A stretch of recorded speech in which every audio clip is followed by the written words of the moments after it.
अच्छा जे तो मैंने सोची, देखो 4 दिन पहले विजय भैया को हमारे पास फोन आयो भागवत के लिए, और सो कही का शास्त्री जी का लड़की है बता दी। तो केवल हमने एक ही बात कही थी, हमारे कोई ऐसे संबंध नहीं थे कि हमारी जहां इनकी बहन विभाई है कुड़हनी में, वहीं पे हमारी बहन विभाई है। तो केवल आने जाने से संबंध बन गया था। लेकिन इतना ही कहा था मैंने बैठ के, मेरे विजय भैया अगर वास्तविक भागवत कथा कराना चाहते हो तो व्यास कहीं का भी ले आओ, लेकिन व्यास पीठ पर लड़की लेके मत आना। स्पष्ट भागवत में लिखा हुआ है कि लड़की की भागवत कहना तो दूर, सुनने वालों को भी पाप लगता है जो सुनता है बैठ के कथा में। क्यों कि व्यास मंच जो बताइए वो व्यास के लिए बताइए, लड़की के लिए नहीं बताइए। लेकिन बाहर दुनिया धंधा बना लिया व्यास मंच का, कैसे वो पैसा कमे, साम दाम दंड भेद चारों ज्ञान लगा देते हैं। और ऐसे ही भैया सुनवे बारे धन्यरे सुने बारे भारत की मुंडी है जो पागल है रहे, लेके 2 लाख रुपया दे दे के लड़की को बुला के लाया। अरे जो कर्म बताया बाह्य करो, इस कर्म को क्यों पकड़ रहे हो? इतने वेद इतने पुराण, अगर कोई मुझसे ये कहे कि कहां लिखा है कि लड़की नहीं कह सकती, तो मैं भी ये कह रहा हूं आपसे, 4 वेद 6 शास्त्र 18 पुराण, अरे कोई तो लड़की व्यास होती आज तक तो मिली ना दादा मुझे। जितने हुए सब व्यास ही हुए, आज तक लिखी आई गई व्यास नहीं। तो जीवन में याद रखना, तो उद्धार करना चाहते हो तो इस बात को गांठ बांध लो। मैं ये नहीं कहता कि मुझे बुलाओ कथावाचक निरे, अरे जैसा जिसका स्वभाव हुआ, जो जाके समझ में आया। कथा भगवान की एक ही है, लेकिन कहने का तरीका सबका अपना अपना अलग है। जीवन में याद रखना, अगर बिल्कुल तरना चाहते हो, कुछ पैसा खर्च कर रहे हो कि हमें कुछ चाहिए, तो हमेशा जीवन में भागवत कथा कराओ तो व्यास को बुलाना, क्योंकि व्यास मंच पहले स्त्री शोभा नहीं देती। इधर आपने देखा होगा मिरेची से एटा वाले रोड पे भागवत कथा चल रही थी, तो एक लड़की कथा कहने आई थी। दूसरा दिन था कथा का, और ऐसी अवस्था में थी जो व्यास मंच तो छोड़ो, घर में बर्तन भी नहीं छू सकती। रजस्वला स्त्री जब होती है तब, उसी समय जब भागवत कहने के लिए बैठी तो परमात्मा की निगाह ऐसी हुई कि उसी समय फालिज पड़ेगी उसके ऊपर। फालिज पड़ी तब व्यास ने आके 5 दिन की कथा पूरी कही वहां की। अरे परमात्मा ये पृथ्वी टिकी हुई है, तभी धर्म पे भी रुकी हुई है, ऐसा नहीं है। तो जीवन में एक बात गांठ बांध लेना। आचार्य जी बोल रहे कहाँ हैं? यह सच बात बोल रहे हैं। ऐसा है भाइयों, धर्म को छोड़ के अधर्म पर को कदम मत भरो। जैसे भैया अपने भारत में धर्म बना रहे सोई होते है भैया, या धर्म ही नीति को मन छोड़ो। अब मानो कि भागवत करी तो 88,000 सुखदेव मुनि जी ने सुनाई थी, तो सब में जी गद्दी व्यास जी की है भाइयों, माना क्या लेरस की गद्दी नहीं है जी। जैसे भाई मेरे को धर्म बना रहे सोई बहुत है, धर्म छोड़ के तुम अधर्म को भाज रहे हो। बड़ा सच्चे दरबार की जय। बोलो एक भजन सुना दूं, एक पैरी। जातन ते गोरखनाथ तेरे संगहाई, तेने मोको कोई सुको तेने न है दया। अरे सारी जिंदगी मेरो बताइए लेकर गई, धर्म छोड़ तेने अधर्म पे डार दई। अरे जा सतो धर्म बच जाए बाबा सोई भली है, धर्म छोड़ बाबा अधर्म पे कदम मते भरो। अरे मेरा सागर ताल भैया सूखी गयो, बुआ बाबरी सूख गयो सागर ताल। बोलो सच्चे दरबार की जय हो।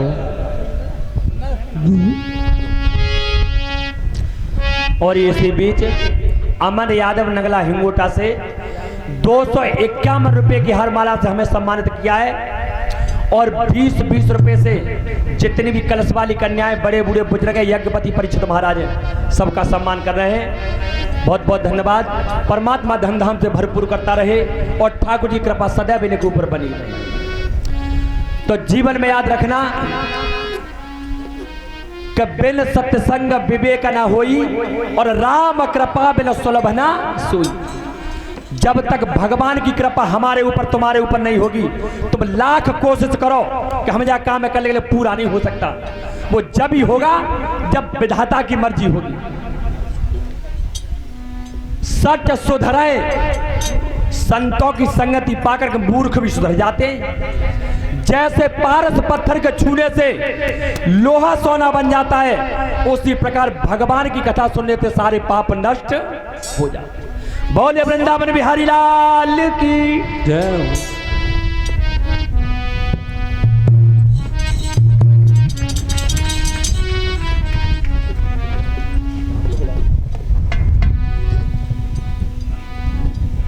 ओम चंदन पुण्यम पवित्रम पापनाशनम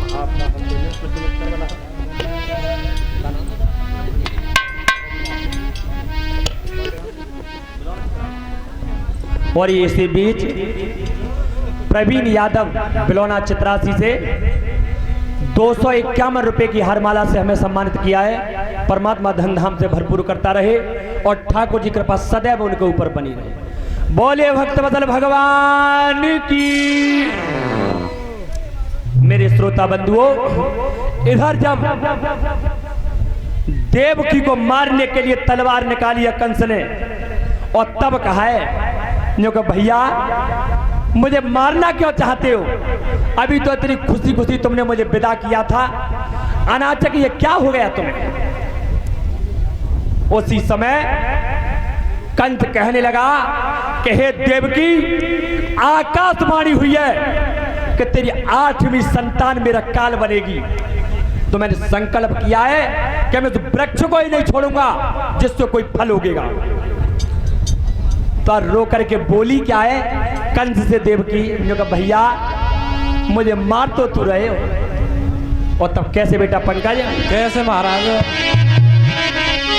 अरे मैया के जाए पीर और बीरन तोए बखत परे सुधी आवे।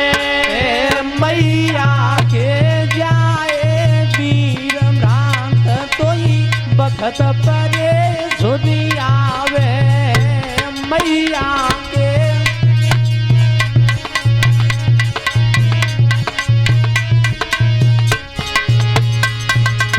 आज रो करके देवकी बोली है कि भैया मुझे मार रहे हो? मैया के जाए पीर भ्रात तोए बखत परे सुधी आवे। मैया के जाए भ्रात मीर तोई बखत परे सुधी आवे।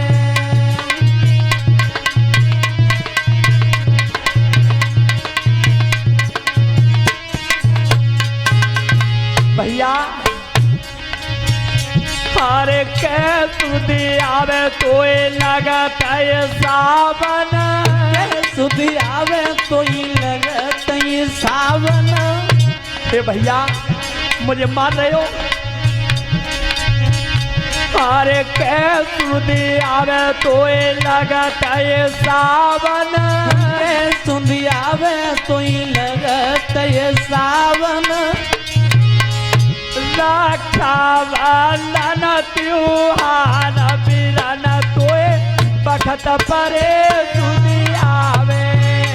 रक्षाबंधन त्योहार भ्रात तोई बखत परे सुधी आवे। मति मेरे आनंद तोई बखत परे सुधी आवे।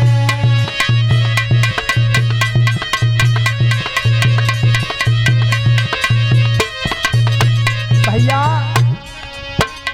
अरे सुधी आवे तो लगत है कार्तिक सुधी आवे तो ही लगत है कार्तिक अरे के सुधी आवे तो लगत है कार्तिक के सुधी आवे तो ही लगत है कार्तिक कार्तिक की भैया दियो जब बहन तो अरे कार्तिक की भैया दियो जब रात तो बखत परे दुनिया पे कार्तिक की भैया दोनों रात सुधी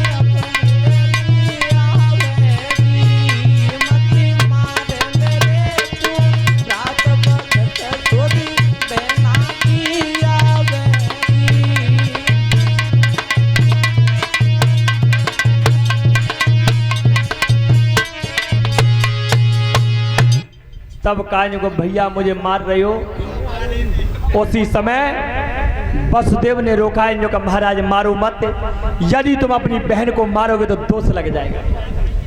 मैं कसम खा के कह रहा हूं इस जमुना पे जो भी संतान तुम्हारी बहन को होगी तो मैं तुम्हें लाके दे दूंगा।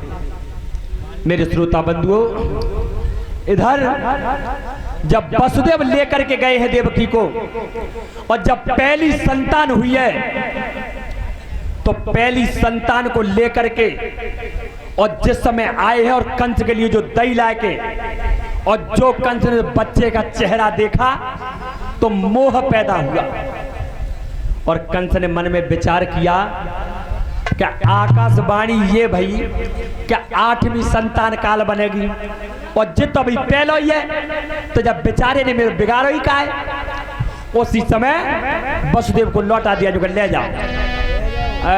देवर्षि नारद ने कही अगर कंस के हृदय में अगर प्रेम आ गया, दया आ गई तो फिर भगवान को अवतार कहाँ है? और भगवान का अवतार होता कब है? परीक्षित महाराज जी गोस्वामी तुलसीदास बाबा रामायण में लिख रहे हैं जब जब होए धर्म की हानि और बाढ़ है असुरय धमय अभिमानी तावा तावा धरे प्रभु विविध शरीरा हरे आए नित साजन पीड़ा। जब जब हर युग में धर्म घटता है और पाप बढ़ता है और तब तब उसे मिटाने के लिए मेरा अवतार होता है। तो देवर्षि नारद ने कही अगर दया पैदा हो गई कंस के उतनी देर भगवान में अवतार लेने में होगी। तो देवर्षि नारद चले और भोजराज कंस के पास पहुंचे और तब कंस ने कहा कि महाराज बात क्या है, चेहरे पे उदासी क्यों है? तब कंस ने कहा हे देवर्षि नारद क्या बताएं, आकाशवाणी हुई थी कि देवकी का 8वां पुत्र मेरा काल बनेगा और पहला बेटा लेकर के आए थे वसुदेव, तो मैंने उसे वापस कर दिया। तो देवर्षि नारद के महाराज क्यों? क्यों आकाशवाणी हुई है कि 8वां बेटा पैदा होगा? तो देवर्षि नारद के महाराज मोह ऐसी मालूम पत्ते कमी तुम्हारी ना, काल चक्कर काट रहो तुम्हारे ऊपर। क्यों? उसी समय कमल का पुष्प लिया देवर्षि नारद ने और तब कहा कि इसमें 8 पंक्ति हैं और कहीं से भी गिन लो, जहां से पकड़ के गिनोगे वहीं 8 बैठेगा। तो यही जरूरी थोड़ी है कि 8वां ही बेटा 8वां होए, पहले वो 8वां है सकत हुआ। जो बुद्धि पलटी उसी समय उस बेटा को बुलाया और पत्थर की सलाह में मारा मार करके खत्म कर।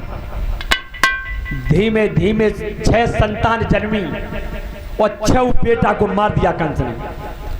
और जैसी 7वां संतान जब उधर में आई है और तब भगवान करते क्या है, योग माया को खबर किया है और तब बोले क्या है,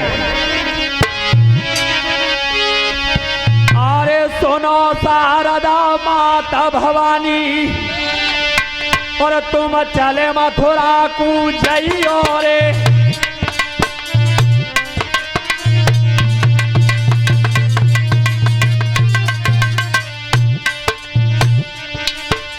सुनो शारदा माता भवानी, तुम चल मथुरा को जइयो रे,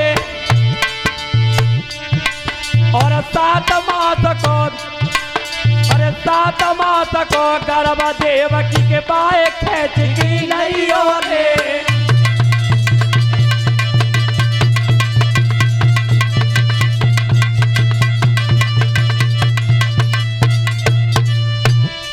अरे 7 मास को गर्भ देवकी के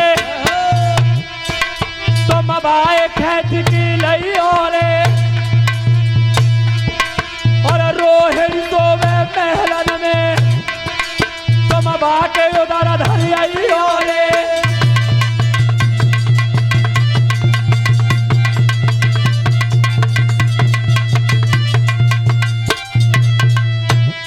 बहुत जल्दी जाओ,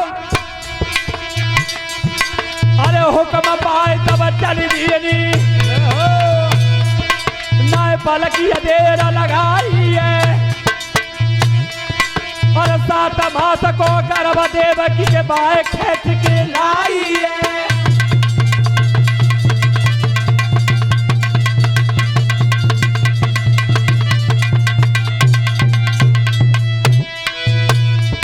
और 7 मास के गर्भ देवकी के और बाए खेच के लाई है,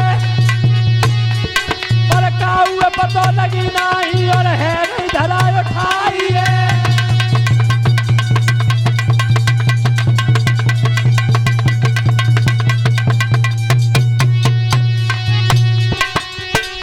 अरे काऊ पता नहीं लग पाई, और बातन करी नहीं धरा उठाई।